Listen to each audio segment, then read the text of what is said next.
Hi guys, so this time I'm going to be presenting the bony landmarks of forearm and hand. I'm going to start uh, going with the trail one that's indicated in the book of Trailguide to the Body. Okay, so we have here trail one where we're going to start at the knob heel, explores the elbow and distal humerus.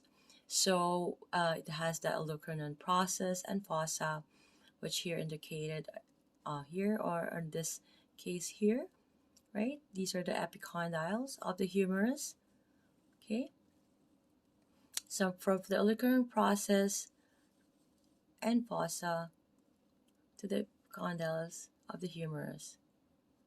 And we also have the supracondylar ridge of the humerus. Okay, this is supracondylar ridge. Okay, and then we're gonna go ahead for the trail two. We're gonna find a razor's edge. It follows the length of the superficial ulna. Okay, so from the olecranon process, you can see here, it's going to the shaft of the ulna. Then it goes to the head of the ulna, and then to the styloid process of the ulna. Okay, so trailer. My apologies. Trail 3, it's the pivot pass. Okay, so it travels the length of the radius, the bone which creates the pivoting action of the forearm. Okay, so from a lateral epicondyle of the humerus, it goes to the head of the radius. This is the head of the radius. Remember, this is the head of the ulna. And then shaft of the radius.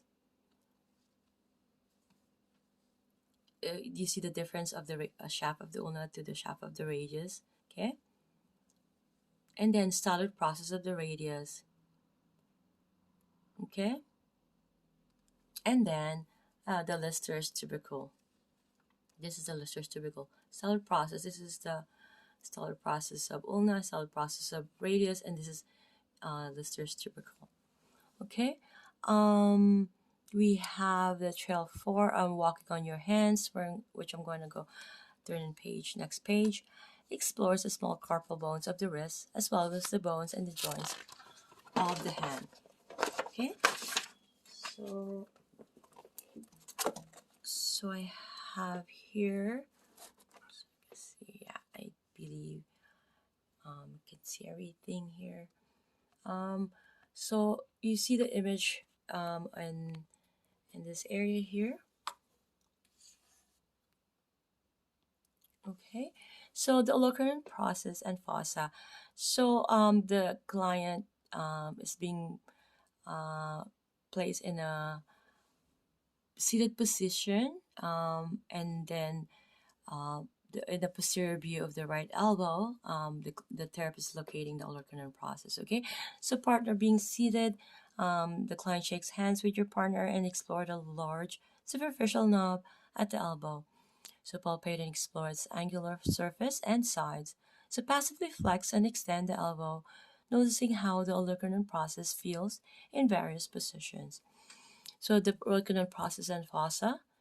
So the olecranon process for elbow is located on the proximal end of the ulna and articulates with the distal humerus. Its large surface is the attachment site for the triceps brachii muscle. It forms the point of the elbow and is easily located. The olecranon process is a large cavity on the posterior distal end of the humerus, designed to accommodate the olecranon process when the elbow is extended. So located deep to the triceps brachii tendon, the fossa is only partially accessible. So the image here, while the client is palpating the medial epicondyle. Okay, this is the olecranon process. This is being the medial epicondyle. Okay, I'm just going to read quickly the olecranon fossa. Flex the elbow and locate the olecranon process. Roll your finger approximately around the top of the process, pressing through the triceps tendon and into the fossa. Because of the presence of the triceps brachii tendon and the proximity of the olecranon process, only a small crescent-shaped ditch will be accessible.